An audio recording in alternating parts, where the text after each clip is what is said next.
네, 오늘 나누실 하나님 말씀은 룻기서 2장 1절에서 16절까지 말씀입니다. 나오미의 남편 엘리멜렉의 친족으로 유력한 자가 있으니 그의 이름은 보아스더라. 모압 여인 룻이 나오미에게 이르되 원하건대 내가 밭으로 가서 내가 누구에게 은혜를 입으면 그를 따라서 이삭을 주겠나이다 하니 나오미가 그에게 이르되 내 따라 갈지어다 하매 룻이 가서 베는 자를 따라 밭에서 이삭을 줍는데 우연히 엘리멜렉의 친족 보아스에게 속한 밭에 이르렀더라.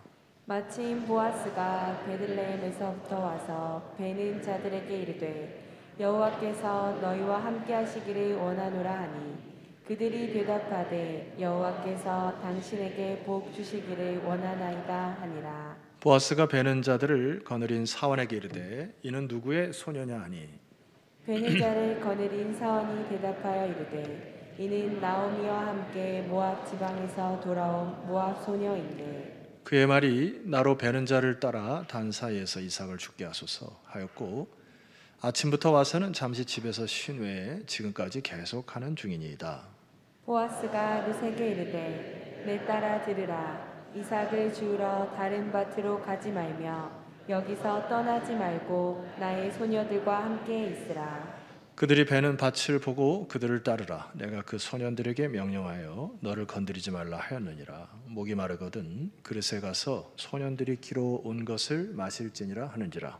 룻이 엎드려 얼굴을 땅에 대고 절하며 그에게 이르되 나는 이방 여인이거늘 당신이 어찌하여 내게 은혜를 베푸시며 나를 돌보시나이까 하니 보아스가 그에게 대답하여 이르되 내 남편이 죽은 후로 내가 시어머니에게 행한 모든 것과 내 부모와 고국을 떠나 전에 알지 못하던 백성에게로 온 일이 내게 분명히 알려졌느니라. 여호와께서 내가 행한 일에 보답하시기를 원하며 이스라엘의 하나님 여호와께서 그의 날개 아래에 보호를 받으러 온 내게 온전한 상 주시기를 원하노라 하는지라. 룻이 이르되 내 주여 내가 당신께 은혜 있기를 원하나이다. 나는 당신의 하녀 중에 하나와도 같지 못하오나 당신이 하녀를 위로하시고 마음을 기쁘게 하는 말씀을 하셨나이다 하니라.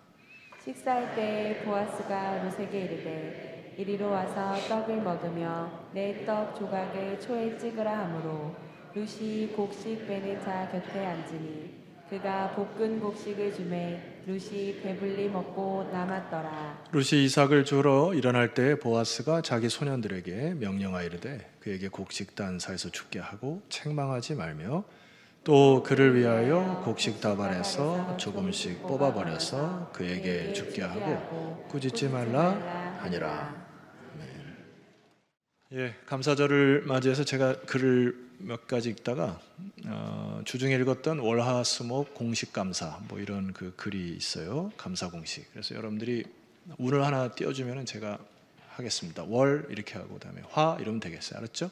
예, 월 하세요. 그러면 월요일은 월등하지 못해도 열심히 사는 자신에게 감사하고, 예, 화요일은 화려하지 않아도 한 세상 멋지게 살아오신 부모님에게 감사하고, 수요일은 수많은 눈물과 기쁨으로 내 생애를 수놓아준 영혼의 친구에게 감사하고,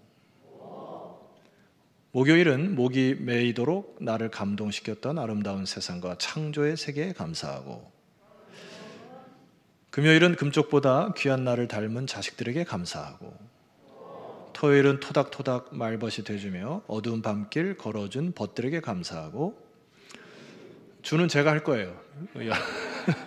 여러분들이 하시면 돼. 자, 주.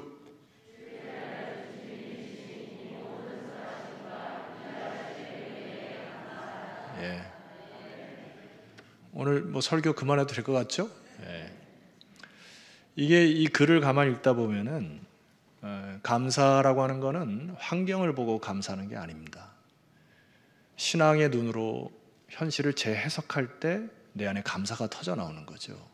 그래서 오늘 제가 여러분들이 함께 나눠야 될 부분이 자꾸 우리가 이제 보이는 세계에 살아가면서 보이는 환경의 지배를 자꾸 당하거든요. 그러다 보니까 마음의 절망과 어둠이 자꾸 쌓여요. 그러나 뭐라고요? 감사는 신앙으로 재해석하는 거예요. 여러분의 현실을.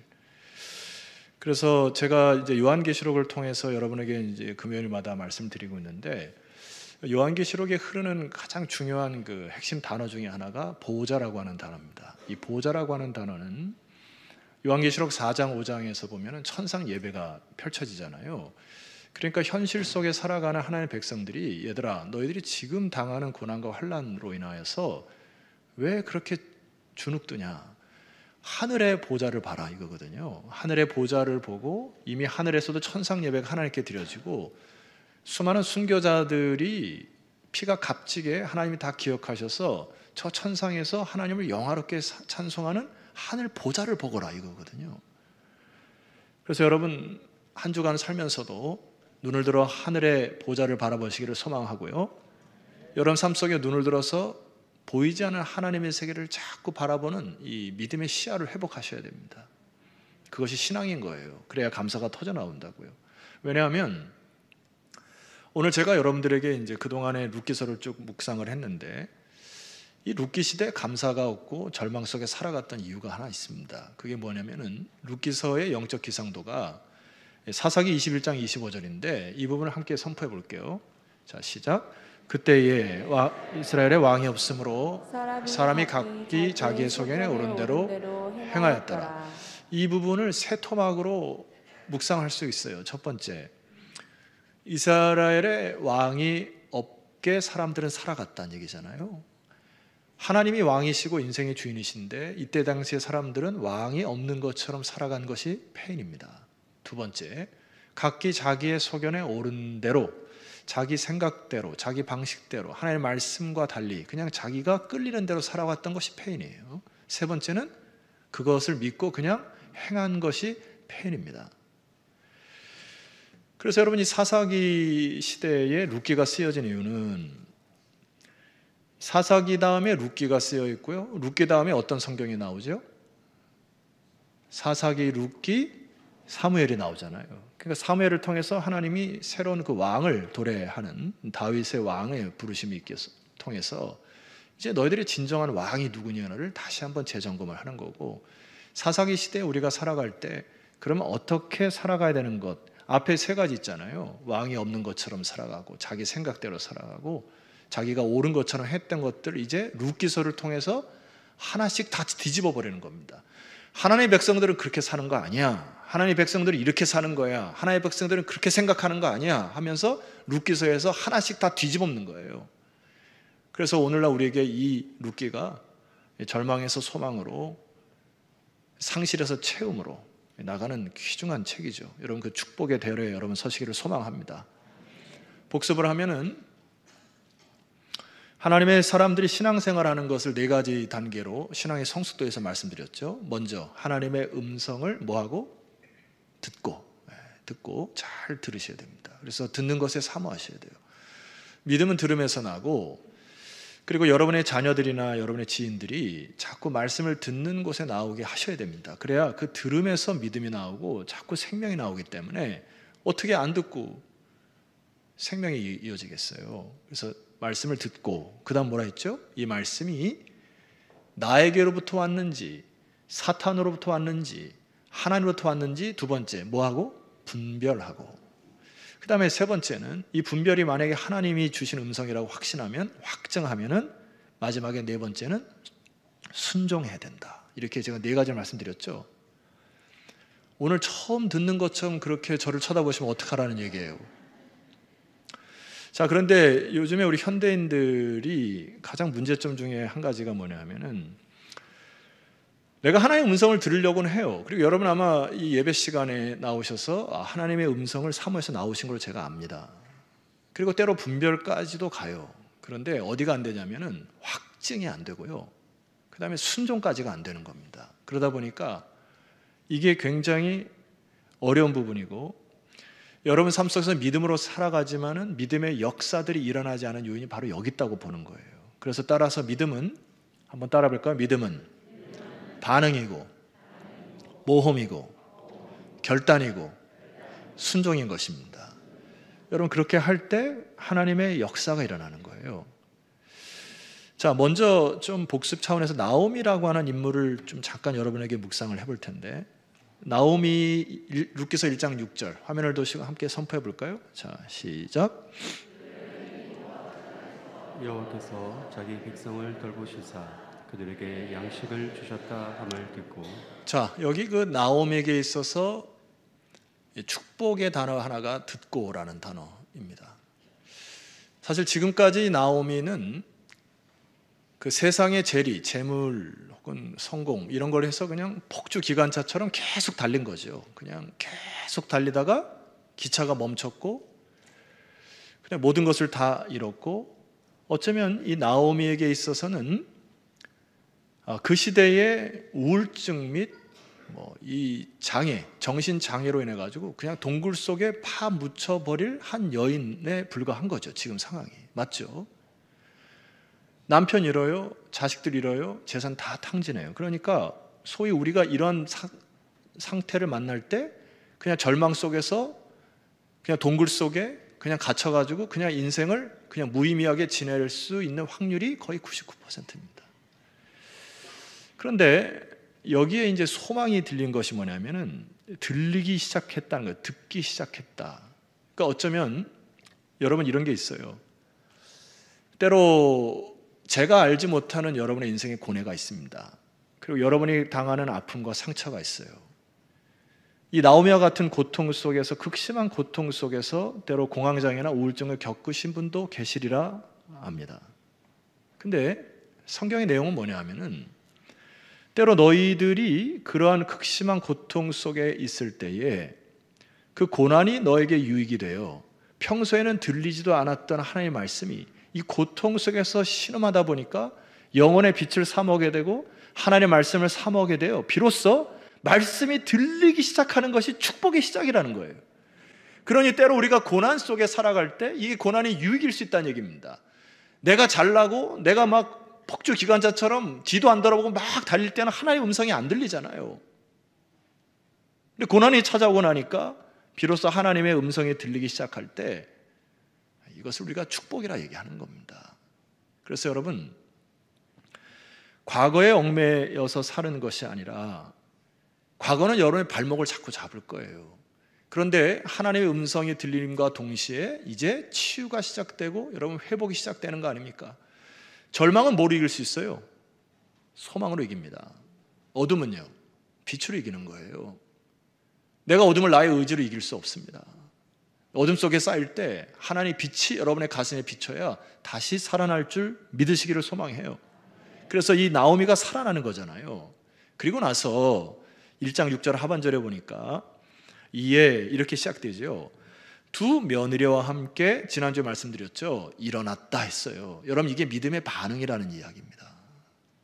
대다수 사람들은 그래 말씀이 들려, 그래 좋아 하고 가만히 있는 게 문제라는 이야기입니다. 여러분 자리에서 일어나셔야 돼요. 그리고 모압 지방에서 뭐 했다 했습니까? 돌아오려 했다. 터닝백. 이게 자기가 잘못된 길을 알았던 거예요. 알아차렸으면 이제는 그것을 거꾸로 뒤집어서 스톱하고 돌이킬 때 비로소 나오미가 하나님의 은혜, 헤세드에 접목되어 그의 인생이 축복된 인생으로 간다고요. 7절 말씀 보니까 있던 곳에서 나오고 두 며느리도 그와 함께하여 유다 땅으로 돌아오려고 길을 가다가, 여러분 이 나오미는 성경에 그 다음에 보면 이 나오미가 뭐 잘했다거나 그런 표현이 별로 안 나와요. 근데 하나님이 기특하게 여기는 게 뭐죠? 하나님의 말씀이 들었을 때 그 자리에서 일어난 거예요. 아, 하나님이 나에게 이렇게 말씀하셨구나. 내가 이것을 잘못이라고 하셨구나. 그래서 그 자리를 박차고 일어나는 겁니다. 그리고 양심으로 말씀을 여러분을 찌르시면은 제발 고집스럽게 그냥 그렇게 살아가지 마세요. 빨리 주께로 돌이키시는 여러분 되기를 소망합니다. 거기서부터 축복의 시작이라고요. 지나간 과거는 어떻게 하겠어요, 우리가. 그래서 제가 이제 한 주간 말씀 묵상하면서 이 나오미의 주제곡 같은 그 복음성가 하나를 발견을 하고 입으로 되뇌었는데 여기서 좀 불러볼까 생각하는데, 불만 있으면 안 할게요. 네, 할게요. 이게 나오미 하면 딱 이 찬송이 떠오릅니다. 주위를 둘러보면 아무도 없는 듯 믿음의 눈을 들면 보이는 분 계시네. 지금도 내 안에서 역사하고 계시는. 별로 반응이 없어서 그만할게요. 이게 이제 나오미가 주위를 둘러봤는데 아무도 없는데 눈을 들어보니까 여호와께서 자기 백성과 여전히 돌보고 계셨다고 하는 그 시야가 회복된 거지 않습니까? 여러분, 이게 축복의 시작이에요. 그래서 일어나서 돌이키는 거. 아유, 여러분, 제가요, 여러분들 이렇게 잘 앉아 계시고 하지만 가정마다 신방하면 돌이킬 게 제 눈엔 너무나 많이 보이는 거예요. 그리고 그렇게 고집스러운 여러분 그 마음들 있잖아. 여러분 이 시간에 주께로 돌이키시기를 소망합니다. 그게 축복이에요. 이게 믿음의 반응이라고요. 반응. 두 번째, 룻이라고 하는 인물 14절 말씀 보니까 이 룻이라고 하는 인물, 자 여러분 한번 읽어봅시다. 자 시작. 예수를 높여 다시 울더니 오르바는 그의 시어머니에게 입맞추되 룻은 그를 붙쫓았더라. 자, 룻이라고 하는 인물을 보면은 여기 오르바라고 하는 그 또 다른 자부가 있잖아요. 죄송하지만은 대다수 오르바 같은 인생을 삽니다. 편한 대로 자기 생각대로 살아요. 그리고 쉬운 길로 찾아갑니다. 예수 그리스도 믿는다 할지라도. 그런데 하나님이 이 세대를 향하여 룻을 통하여 말씀하는 메시지가 뭐예요? 여러분, 룻이라고 하는 여인의 이 상태는 나오미보다 더 안 좋습니다. 무슨 얘기냐면은 룻은 사실 기댈 게 하나도 없는 여인이에요. 그리고 오히려 모압이라고 하는 것에 다 살았으면 더 나을 수도 있어요. 먹고 사는 데 문제가 없을 수 있습니다. 왜냐하면 자기 민족끼리 살면 되죠. 그런데 어머니, 시어머니를 따른다고 하는 것은 사실 사생결단의 믿음이라고 말씀드렸죠, 지난주에. 그래서 여기 베들레헴이라 딱 왔을 때 피부도 다릅니다. 아마 언어도 좀 다를 거예요. 문화도 다릅니다. 당장에 먹고 살 것이 없어요. 그런데 이 룻이라고 하는 여인의 꼬리표처럼 따라붙는 단어가 뭐냐면은 오늘 우리 장로님도 기도하셨지만은 붙쫓았더라, 이 단어거든요. 이게 뭘 믿고 붙쫓았을까 이거잖아요. 그냥 상식적으로 생각하면 가면 안 되는 거예요. 그런데 이 룻이라는 여인이 이 시대에 아무것도 기대할 것이 없고 오히려 나오미보다 더 나락에 빠져야 될 여인이 딱 잘한 게 하나 있다. 그게 뭐라고요? 시어머니가 섬기는 여호와 하나님 그 생명의 신앙을 보고요, 그냥 붙쫓기를 결심한 거. 그리고 결심했을 뿐만 아니라 이제 저는 룻의 이 신앙을 뭐라고 표현하냐면은 신앙의 모험이다, 이렇게 표현하고 싶습니다. 그래서 지금 모험을 떠나는 거죠. 바짓가랑이를 잡는 심정으로 룻이라는 여인이 시어머니를 따라서 어머니가 섬기는 하나님이 나의 하나님이 되고 어머니의 백성이 나의 백성이 되는 그러한 신앙의 결단을 하나님이 기쁘게 보신 것 같아요. 그래서 그 시대 사람들에게 그렇게 얘기하는 거예요. 그리고 오늘 이 시대에 우리에게 그렇게 얘기하는 겁니다. 룻을 보아라. 아무것도 없는 상황 속에서 여호와 한 분만을 바라고 붙쫓는 신앙, 너희들이 본받아야 될 것이 아니냐. 여러분, 제가 역질문 해봐요. 여러분, 우리가 붙쫓는 신앙을 할 수 있지 않아요? 여러분, 하나님 앞에 전 재산 드려라, 드릴 분 계십니까? 여러분, 자녀 바쳐라, 힘들어요. 그런데 우리가 아무것도 없는 상황 속에서 여호와를 붙쫓는 신앙 회복할 때 하나님께서 역사하실 줄 믿습니다. 이게 신앙이라는 거예요. 그래서 룻이라는 여인을 묵상하다가 또 찬송이 하나 떠올랐어요. 어떤 찬송일까요? 마치신 분에게는 본인이 스스로 즐거워하시면 되겠습니다. 주께 가오니 날 새롭게 하시고 주의 은혜를 부어주소서. 이 찬양 부르고 나오미를 따라갔을 것이다. 내가 주님 한 분만을 붙들고 따라갑니다. 나를 새롭게 하시옵소서. 내 안에 역사하시옵소서. 아멘이시죠? 자, 이 세 번째 이 보아스라고 하는 인물 말입니다. 오늘 우리들에게서 가장 도전되는 인물 중에 하나죠. 룻기서 2장 1절에 보니까 여러분 읽어볼까요? 시작. 나오미의 남편 엘리멜렉의 친족으로 유력한 자가 있으니 그의 이름은 보아스더라. 2장은 갑자기 보아스라는 인물을 뜬금없이 하게 되죠. 이게 흐름이 잘 안 맞아요. 그런데 하나님이 보아스를 통해서 그 시대와 우리 시대에게 말씀하는 메시지에 귀를 기울여라 이거거든요. 2절 말씀 이하에 보면은 제가 읽어볼게요. 모압 여인 룻이 나오미에게 이르되 원하건대 내가 밭으로 가서 내가 누구에게 은혜를 입으면은 그를 따라서 이삭을 주겠나이다 하니 나오미가 그에게 이르되 내 따라가 할지어다 하매 3절에 룻이 가서 베는 자를 따라 밭에서 이삭을 줍는데 우연히 엘리멜렉의 친족 보아스에게 속한 밭에 이르렀더라. 여러분 여기 그 우연이라는 단어를 줄을 한번 끄시고요. 이거는 인간적인 면에서 해석을 할 때는 우연이라고 하는 해석이 가능한 겁니다. 여러분이 우리가 인생을 살 때 뭔가 우연히 만난 것 같다 이런 단어를 쓸 때가 있고 그렇지만은 제 목회 사전에는 이런 문장이 하나 있습니다. 하나님의 나라에서는 우연이란 없다. 이게 제 목회 철학 중에 하나예요. 하나님께서 이끄시는 나라는 우연이란 없다. 무슨 만남, 관계 모든 것에 하나님의 섭리와 은혜가 있다. 저에게 철학 중에 한 가지요. 마음에 듭니까? 그래서 여기 4절에 보면은 우연이라는 말을 반박하는 단어 하나가 있어요. 첫 번째 단어 쓰입니다. 마침이라는 단어죠. 마침이라는 단어는 동그라미를 딱 끄셔야 됩니다. 마침이라는 단어, 제가 여러분 히브리어 중에 계속 강조한 단어 중에 하나가 힘내라는 단어를 썼습니다. 힘내라고 하는 단어 기억하시죠? 보라, 주목해라 이거거든요. 루사, 나오미야, 너희들이 잘못과 희망 속에서 나를 붙쫓는 신학으로 따라왔는데 우연히 만난 것 같지? 아니, 내가 맞춤형으로 보아스를 준비했으니 보라 이거예요. 얼마나 위대합니까 하나님께서. 얼마나 감사해요 이 여인들이. 이게 신앙의 재해석이잖아요. 여러분 수많은 우연이라고 하는 것을 마침 하나님께서 역사하는 이 단어로 재해석하는 이 아침 되기를 소망합니다. 그래서 여러분 4절 말씀 보세요. 이거는 한 인간이 그냥 의지대로 되는 게 아닙니다. 보세요. 마침 보아스가 베들레헴에부터 와서 베는 자들에게 이르되, 보통 여기 그 유지들이 이때 당시에 중간에 와가지고 이렇게 점검하는 것은 그렇게 흔하지 않은 문화적 전통을 갖고 있답니다. 무슨 얘기냐면은 노동자들에게 다 맡기고 마지막에 추수할 때만 걷어들여서 얼마 했나 이렇게 하지 중간에 와서 막 점검하고 그러지 않는데요. 근데 이 보아스는 베는 자들에게 지금 와서 그들에게 발품을 팔고 있단 말입니다. 이게 하나님이 역사하지 않으면 이게 쉬운 발걸음이 아니잖아요. 하나님 맞춤형으로 지금 보아스를 움직이신다는 얘기죠.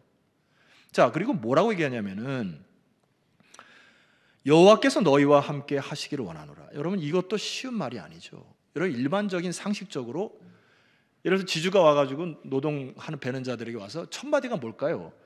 오늘 얼마나 거뒀노? 오늘 얼마큼 보리 수확했어? 한번 결산해봐 이거 아닐까요? 근데 보아스의 말이 예사롭지가 않아요. 여호와께서 너희와 함께 하시기를 원하노라 하니 가는 말이 뭐야? 오는 말이 곱듯이 이게 자기가 부리는 노동자들에게 인격을 존중하는 말을 씁니다. 그러니까 이 사람들이 뭐라고 하냐면 여호와께서 당신에게 복 주시기를 원하나이다 이렇게 얘기를 하죠. 보아스의 마음속에 뭔가 예사롭지가 않아요. 이 사람은 일반 사람과 같지 않습니다. 세상 사사기 시대에 사람들이 자기의 소견대로, 자기의 옳은대로, 자기의 고집대로 살지 않아요. 이 사람은 그것이 그의 말과 행동 속에 고스란히 배어 있습니다. 무슨 얘기냐면은 8절까지 좀 내려가 봅시다. 제가 읽을게요. 보아스가 룻에게 이르되 내 딸아 들으라. 예사롭지 않죠. 몇 번 봤다고 딸입니까? 제가 딸이 둘이 있는데 제가 사실 입양한 딸 하나가 있어요. 우리 저 교회에 약간 피부색이 까만 그 외국인이 왔다 갔다 할 거예요. 걔는 제가 영적으로 입양한 딸이고 아마 우리 교회에서 나중에 세례까지 베풀고 기도하고 있습니다. 근데 이게 그 아이가 이제 보면 내가 딸이라고 표현하거든요. 너는 내가 영적으로 품은 딸이다. 걔도 나를 dad 이렇게 불러요. 이게 주님 안에서만이 가능한 부분이지 않습니까? 밖에 나가서 지나가는 애한테 내 딸아 그러면 저 사람 미쳤나 이러는 건데 서로 간의 관계와 관계가 이것이 이게 관계성들이고 하나님 마음에 보니까 이 표현력이 다르단 말이에요. 내 딸아 들으라. 이삭을 주우러 다른 밭으로 가지 말고 여기서 떠나지 말고 나의 소녀들과 함께 있으라. 9절 그들이 베는 밭을 보고 그들을 따르라. 내가 그 소년들에게 명령하여 너를 뭐하지 말라. 이게 굉장한 세심한 발언인데 이때 당시에 농노들이 일을 할 때 외국에서 일하러 온 사람들이 남자들이 그냥 강압적으로 성폭행하는 일들이 많이 일어났다는 이야기입니다. 그러니까 보아스가 그걸 딱 알고 이 여인의 신변 보호까지 부탁하는 거죠. 그 다음에 목이 마르거든 그릇에 가서 소녀들이 같이 온 것을 마실지니라 한지라. 여러분 도대체 이 보아스의 이 말과 행동이 어디서부터 기인됐을까요? 힌트 말씀을 드립니다. 구약에 있는 레위기법에 보면 이 보아스의 마음속에 말씀이 꽉 찬 것이 보인 것 같아요. 자, 레위기서를 한번 띄워주시면 이 부분을 함께 여러분들이 크게 읽습니다. 자, 시작. 너희가 너희의 땅에서 곡식을 거둘 때에 너는 밭 모퉁이까지 다 거두지 말고 내 떨어진 이삭도 줍지 말며 10절. 내 포도원의 열매를 다 따지 말며 내 포도원에 떨어진 열매도 줍지 말고 가난한 사람과 거류민을 위하여 버려두라. 자, 거기까지. 하나님이 왜 이렇게 하시라는 겁니까?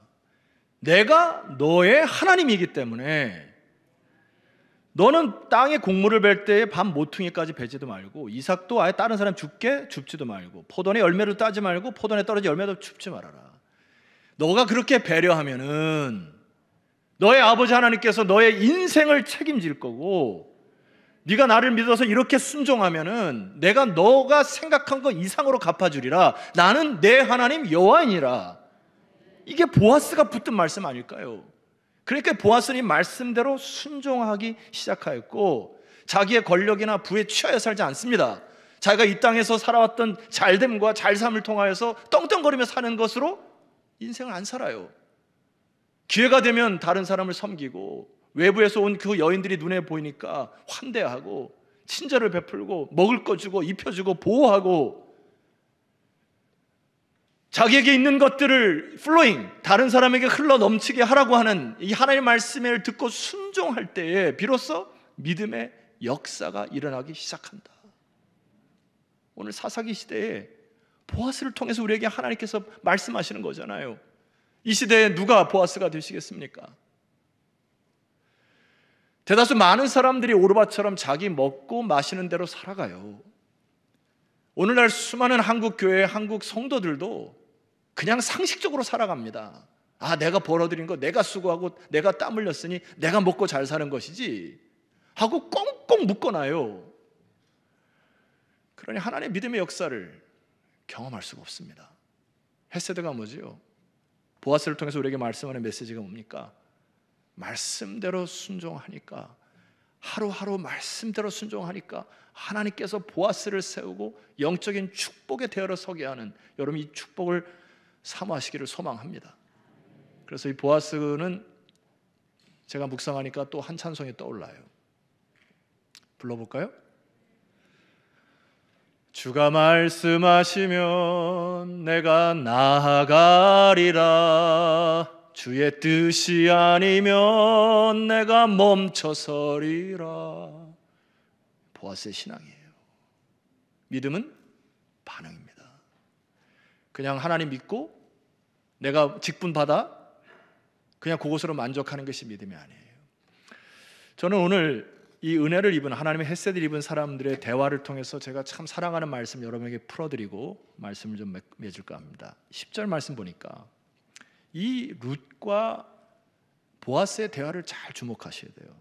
자, 10절. 룻이 엎드려 얼굴을 땅에 대고 절하며 그에게 이르되 나는 이방 여인이거늘 당신이 어찌하여 내게 은혜를 베푸시냐이까? 어찌하여 나를 돌보시나이까? 우리가 이 말씀을 평소에 들으셔야 됩니다. 이게 하나님의 사람이라고요. 말씀대로 살다 보니까 말씀대로 내가 다른 사람에게 플로잉 흘러 넘치게 하다 보니까 그걸 받는 사람이 이렇게 우리에게 말씀을 듣게 하는 거죠. 아, 당신이 누구신데 어찌하여 나 같은 자에게 이렇게 은혜를 베푸시나이까? 이게 하나님의 사람이라고요. 자, 11절. 보아스가 그에게 대답하여 이르되 내 남편이 죽은 후로 내가 시어머니에게 행한 모든 것과, 자, 지금 룻을 칭찬하는 게 보이는 거죠. 내 부모와 고국을 떠난 전에 알지 못하던 백성에게 온 일이 내게 분명히 알려졌느니라. 룻의 행적이 예사롭지가 않아요. 이방 땅을 떠나고 나오미를 쫓아서 왔던 이 소식이 베들레헴에 쫙 퍼진 것 같습니다. 그런데 그가 와서 이삭을 줍는 모습이나 성실히 행했던 모습, 한 에바를 거뒀다고 이 성경에 기록되는데 이 에바는 한 5일치 6일치 되는 일들을 하루에 그냥 해버리는 굉장히 성실하고 책임감 강한 이 룻의 소식이 보아스에게 들리는 거죠. 여러분, 이게 하나님의 사람이라고요.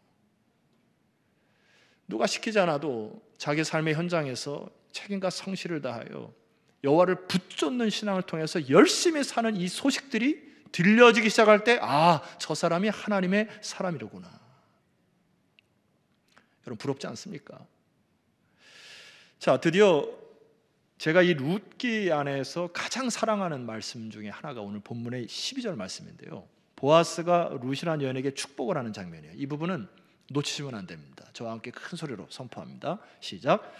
여호와께서 내가 행한 일에 보답하시기를 원하며 이스라엘 하나님 여호와께서 그의 날개 아래 보호를 받으러 온 내게 온전한 상 주시기를 원하노라 하는지라. 아멘. 제가 이것을 구어체로 선포해 볼 테니까 믿음으로 반응해 주시길 바랍니다. 우리 하나님은 내가 행한 일에 반드시 보답하는 하나님이시고 그의 날개 아래 피하는 자에게는 반드시 상 주시는 이심이라. 이게 보아스의 고백이에요. 여러분, 제가 여기 주목하는 단어 하나가 있습니다. 그 단어가 날개라고 하는 단어예요. 이 날개라는 단어는 히브리 단어의 카나프라고 하는 단어입니다.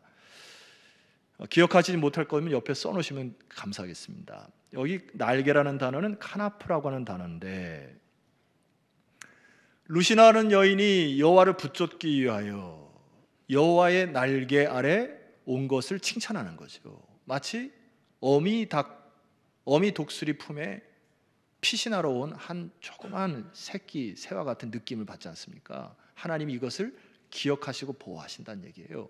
그래서 룻기서 3장 9절에 보니까 나중에 보아스의 만남 이후에 룻이 이런 얘기를 합니다. 이르되 내가 누구냐 하니, 자, 여기 3장 9절에 이 날개와 똑같은 단어를 쓴 것을 한번 찾아보세요. 내가 누구냐 하니 대답하되 나는 당신의 여종 룻이오니 당신의 옷자락을 펴 당신의 여종을 덮으소서. 이는 당신이 기업을 물을 자가 됨이니라. 뭘까요? 옷자락입니다. 보세요, 여러분. 여호와의 날개 아래로 피하러 온 여호와를 붙쫓은 그 룻을 하나님이 지켜보시고 삶의 현장에서 하나님이 보아스라고 하는 유력자를 통하여 그의 날개로 품으시고, 아멘이시죠? 이게 믿음의 반응이라고요. 하나님의 보호하심은 반드시 여러분에게 상 주심을 믿어야 할 줄 믿습니다. 한 주간 동안 여러분 믿음에 내가 믿는다, 그것을 만족하시면 안 됩니다. 믿음의 반응과 믿음의 모험과 믿음의 결단을 통하여 여러분 이 하나님의 헤세드로 이렇게 연결하는 놀라운 축복들의 주인공이 되었으면 좋겠어요.